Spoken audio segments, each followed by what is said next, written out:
So, a couple of years ago, I went to visit my parents and their new puppy, Ollie, in Austin, Texas. And when I went, I took my all-encompassing notebook with me. So this is a place where I keep my ideas, thoughts, meeting notes, to-do lists, everything that I need for work. And one night when I got back from dinner, we found that Ollie had taken a particular interest in my notebook, or in other words, ate it, destroyed it, torn it apart. So now I need a new notebook. And probably at least once a week you come to a point where you need something too, whether it's a shirt, a pair of socks, a shower curtain, a coffee table. But what if you couldn't run out to the nearest big box store and grab that thing you needed? Even something as simple as a notebook. Well, you probably have to get creative. So you ended up actually having to make the thing that you need.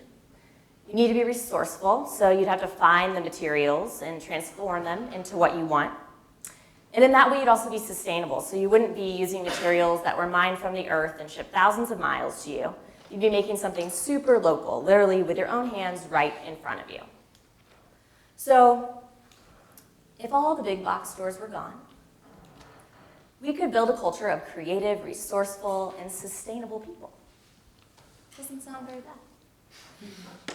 This concept has kind of been spreading across the US in terms of our food. So people have become more conscious and started building raised beds, growing their own produce, heading to local farmers markets to try to buy things from farmers from their areas. And they're doing this not out of convenience, but they're doing it out of a consciousness for the earth and for their communities. This idea, though, hasn't really transferred over to all the other stuff we use every day. And I really started to notice this in my time in the alleys. There's a lot of trash out there. And I've always been really interested in trash, mostly because I see so much potential in it. So I feel like there's so many other possibilities for these things that people are throwing away. And I realized, after spending weeks and years looking at people's trash, that this was really a problem of our careless consumption. And it led to this careless disposal and waste. So if it's easy enough to run out and grab something new from the store, it makes it even easier to throw away what we already have. And we've all probably been there. So whether you're moving, you're in a rush, you decide to toss something instead of pack it, or maybe a piece of clothing got a rip in it, and it was easier to throw it away than to repair it. And not only have we all probably thrown away something that had a little bit of life left in it, but a lot of us have an excess of stuff just around us in our homes that we don't use very often. And when I realized that I couldn't take all of these things in myself and reuse them, I started Perennial. And Perennial is a nonprofit that's all about creative reuse. So we take old junk, we make new stuff out of it, and most importantly, we teach people how to do the same thing. And creative reuse, it's not quite recycling. So recycling is a process that takes a lot of energy to break materials down and then a lot of energy to build them back up again. And it's not quite straight up reuse. So a good example might be a jam jar. You take the label off the lid, you fill it with a drink, you have a drinking glass. And that's kind of straight up reuse with a little bit of creativity. But say you took that same jar and you put some pebbles, sand, soil, a succulent, you ripped up a t-shirt and used the fabric to make a macrame holder for it, you hung it in your window to beautify your room, that would be creative reuse. And creative reuse can happen with a lot of different materials. So they could be common disposables like wine corks, soda cans, or paper, or more durable goods, things that just no longer are useful in their original form. But if you're putting your creativity and sort of artistic touch on something to give it new life, that would be creative reuse. And in 2011, when Perennial was founded, we had about 92 people come through our programs. This year, we've already had over 1,000 people learn about creative reuse with us. And over the past 5 years of teaching folks, I found that almost everyone finds amazing benefits in this process. Whether it's one of our members who comes to community workshop every week and is slowly furnishing her house with salvaged goods that she's making, or a woman in our outreach program at Lydia's house who learns how to make recycled paper and finds an interesting and creative activity that's also free that she can do with her kids over the summer.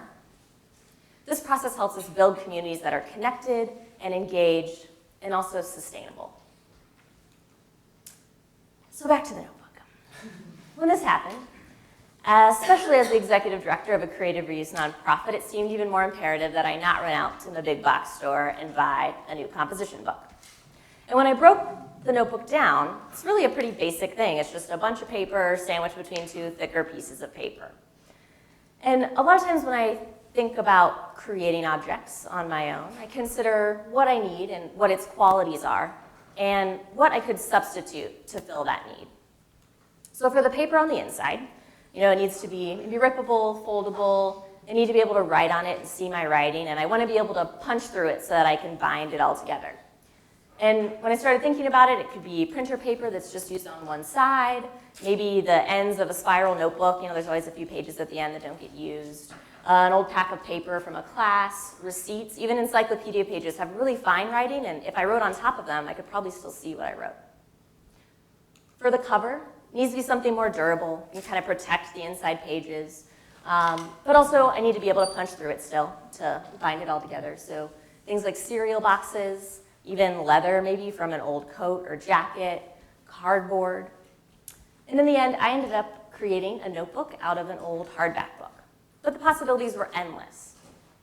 And really, this applies to almost everything that we own, right? And I really think if all the big box stores did disappear, we could make it a good while on all the stuff we have in our homes, in the thrift stores, in the landfills, making what we need. And I don't really envision some sort of post-apocalyptic gray scene where we're all fighting for basic necessities.